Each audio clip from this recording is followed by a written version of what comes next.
자, 이번 시간은 운문 9강 문학작품의 감상과 이해 방법에 대해서 한번 공부 한번 해보도록 하겠습니다. 자, 문학작품 하면 시나 소설을 문학작품을 하잖아요. 그래서 감상과 이해 방법, 요 말하고 똑같은 말이 관점, 비평, 그래요. 자, 그러면 여기 이제 문학작품이 시나 소설을 한다면 요걸 책이랑 한번 해볼게요. 그럼 이 책 바깥에 있는 얘는 작가가 존재하겠죠. 그래서 작가 이렇게 하나, 작가가 살았던 자신의 그 세계를, 그 경험을 반영한 게 이거 두 번째. 독자가 이 책을 읽고 뭔가 얻겠죠. 이게 세 번째. 자, 얘들은 지금 작품 밖에 존재하잖아. 이걸로 이제 감상과 이해가 가능하다는 거. 자, 여기에 해당되는 1번, 2번, 3번에 해당되는 거고요. 자, 요 4번은 자, 시에서는 작품 안에서 말해주는 사람을 화자라고 하잖아요. 화자. 소설은 서술자. 화자가 없는 시는 없고 서술자가 없는 소설은 없다고 했잖아요. 물론 청자는 없을 수가 있겠죠. 자, 아무튼 자, 얘들은 안쪽에 존재하는 거잖아. 그래서 이렇게 하나가 있는 거죠. 이렇게 4번. 자, 요거를 자, 외자론적 관점은 작품 바깥에 외니까 자, 외적 요소들로 외적 요소가 작가, 그다음에 작가 살았던 경험, 현실 세계, 독자. 요걸로 감상과 이해를 하는 게 외자론적 관점이고요. 일명 예를 보라 하면 외적 의미만으로 감상했다. 의미로 감상. 이렇게 이제 우리 수능은 이렇게 나오고요. 이제 중요한 말은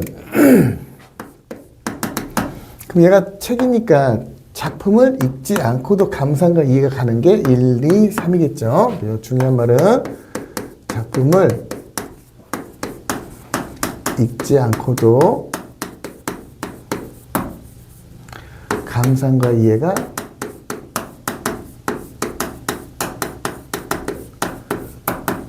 가능한 게 외자론적 관점이고, 자, 내자론적 관점은 자, 여기 책 아니니까 반드시 작품을 읽어야만 감상과 이해가 가능하겠죠. 그래서 얘는 하나밖에 없다 해서 예를 보라면 절대주의적 관점, 그래요. 똑같은 말이 내재론적 관점과 똑같은 말이 절대주의적 관점. 자, 그러면 얘는 중요한 말은 얘는 작품을 반드시 읽어야만 감상과 이해가 가능하잖아요. 그래서 얘는 작품을 반드시 읽어야만 감상과 이해가 가능한 게 내재론적 관점 이렇게 된 거고요. 그래서 자, 요건 이제 1, 2, 3 이렇게 있고요. 자, 먼저 작가가 작품을 표현하잖아요. 그래서 얘를 일명 표현론적 관점 이렇게 하고,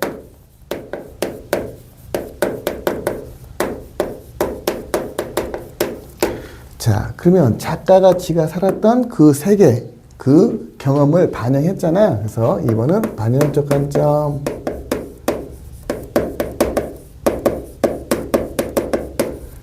이렇게 할게요. 1번, 2번, 3번.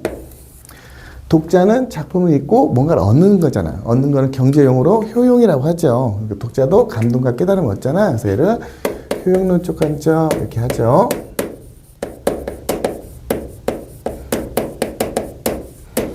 그 다음에 얘는 작품을 읽는다는 거는 지식이 100이라고 한다면 똑같은 책을 준다고 한다면 똑같이 물으면 똑같이 답을 하겠죠. 왜?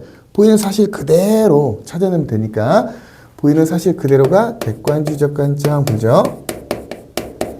그러니까 객관주의적 관점이 절대주의적 관점이고 절대주의적 관점이 내재론적 관점 똑같은 말이에요.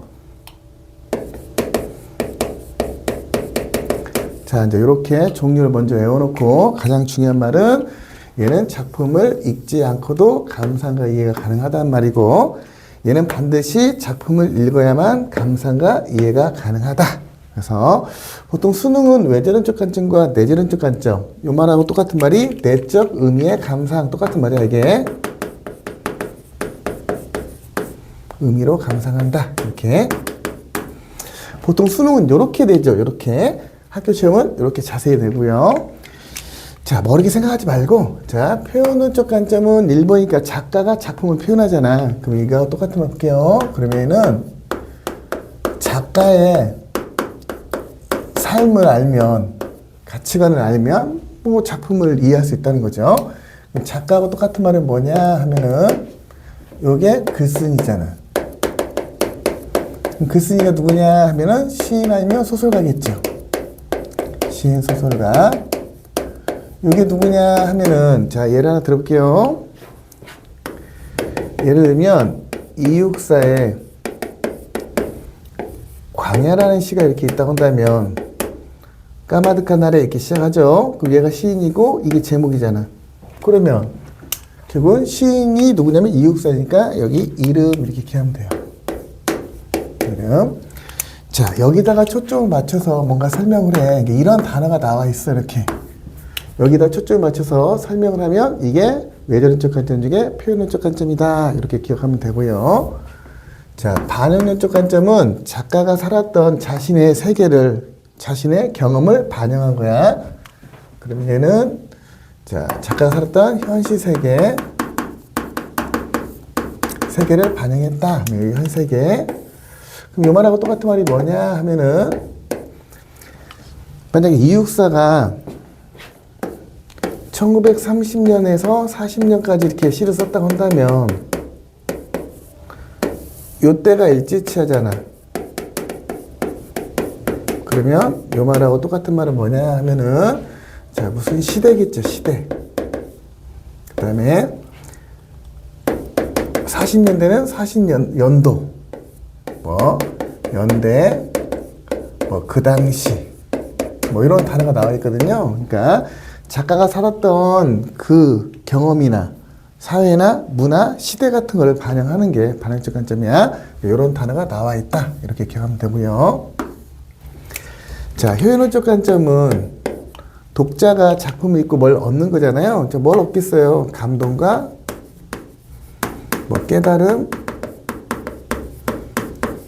뭐 교훈을 이렇게 얻겠죠. 이렇게. 그럼 이제 중요한 게 독자잖아. 그러면 자, 독자에다가 초점을 맞춰서 설명을 해요. 이렇게 본문에서. 자, 독자하고 똑같은 말은 뭐냐 하면은 독자는 읽는 이잖아. 누가 읽어요? 그 책을 우리가 읽잖아. 내가 읽잖아, 나. 그 다음에 그게 학생들이잖아. 여러분 시험 보니까. 아니면 무슨 현대인들. 주로 이제 끝날 때 뭐 깨달았다, 나도 반성한다, 뭐 생각나다, 결심했다, 뭐 이런 식으로 서술 부분에 잘 나와 있겠죠. 뭐 그런 거 다 필요 없고요. 자, 이런 단어가 나오면 여기 뭐야? 외전론적 관점 중에 효론적 관점이다 해서 이런 단어들을 조금 신경을 쓰면 되겠죠. 이제 번호문에 이런 단어들이 나와 있어요. 자, 그런 반면에 내전론적 관점은 작품을 반드시 읽어야겠죠. 여기 안쪽이니까. 작품을 읽고 반드시 읽어야만 감상과 이해가 가능한 거야. 그러니까 눈에 보이는 사실 그대로가 객관주의잖아. 그러니까 얘는 먼저 지식이 100이면 똑같은 책을 준다고 한다면 똑같이 질문하면 똑같이 찾아내겠죠. 자, 왜? 눈에 보이는 사실 그대로 찾으면 되니까. 자, 먼저 예를 들면 수사법, 운유법인지 직유법인지 책을 읽어야겠죠. 상징은 서술 수식을 보고 긍정 부정을 알아야겠죠. 그 다음에 구조, 수미상관 구조인지 이런 것들은 읽어봐야겠죠. 운율, 어디 부분이 반복하는지 읽어봐야겠죠. 자, 심상, 시각적인지 청각적인지 읽어봐야겠죠. 그 다음에 시점,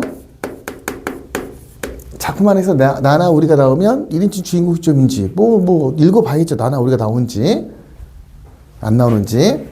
자, 그 다음에 뭐 기타 인물도 뭐 점수가 나오는지 안 나오는지 이런 거 다 읽어봐야겠죠. 자, 그 다음에 뭐 기타 등등. 자, 이렇게 뭐 문체라든가. 자, 얘는 반드시 작품을 읽어야만 자, 감상과 이해가 가능한 거를 내재론적 관점 이렇게 하죠. 자, 이걸 다시 한번 자, 반복해서 요약 한번 해볼게요. 자, 문학작품의 감상과 이해를 관점, 비평이라 하는데, 자, 이게 작품이라고 하면, 책이라고 하면, 책 바깥에 존재하는 게 작가가 표현한다, 표현론적 관점. 작가가 지가 살았던 세계를 반영한다, 자, 반영적 관점. 독자가 이 작품을 읽고 뭘 얻었다, 효론적 관점. 자, 작품 자체만 가지고 감상하는 게 내재론적 관점, 그게 하나밖에 없으니까 절대주의적 관점. 눈에 보이는 사실 그대로 찾으면 되니까 객관주의 관점. 다 똑같은 말이고요. 자, 표현적 관점은 어디다 초점 맞추라고? 작가의 삶, 작가가 표현하니까 분명히 똑같은 말이 글쓰니, 시, 소설가, 이름 이렇게 나와 있고요. 자, 반응적 관점은 자기가 살았던 현세에 반영했다고. 자, 그럼 현실, 시대, 연대, 그 다음에 연도, 그 당시. 자, 그러니까 여기 뭔가 시대나 사회 문화를 반영한 거고. 얘 같은 경우는 작가의 가치관이나 뭐 사상 같은 거를 이렇게 반영한 거고, 이렇게. 자, 효론적 관점은 뭘 얻는다고? 독자가 얻어야겠죠. 작품 읽고. 자, 똑같은 말은 읽느니, 우리들, 나, 학생들, 자, 현대인들 이런 단어가 나와 있다고. 자, 감동과 깨달음, 교훈 같은 걸 얻으니까 뒤에 이제 스스로가 나는 반성할 거야, 결심했어. 자, 뭐 이런 식으로 나와 있겠죠. 자, 객관주의 관점은 내재적 관점이니까 반드시 작품을 읽어야겠죠. 그래서 예를 들어 수사법 같은 거, 역설법인지 반어법인지 읽어봐야겠죠. 상징, 서술, 수식 보고 긍정, 부정을 택해야겠죠. 수미상관 구조로 썼는지 어쩐지, 자, 운율, 반복하는지, 심상, 시각인지 청각인지 읽어봐야겠죠. 시점, 인물, 문체, 뭐 구성, 뭐 3단 구성인지 4단 구성인지 기타 등등 이걸 작품 반드시 읽어야 한다고요. 가장 중요한 말은 외전적 관점은 작품을 읽지 않고 감상과 이해가 가능한 거고, 내전적 관점은 반드시 작품을 읽어야만 감상과 이해가 가능하다. 이게 가장 핵심이죠.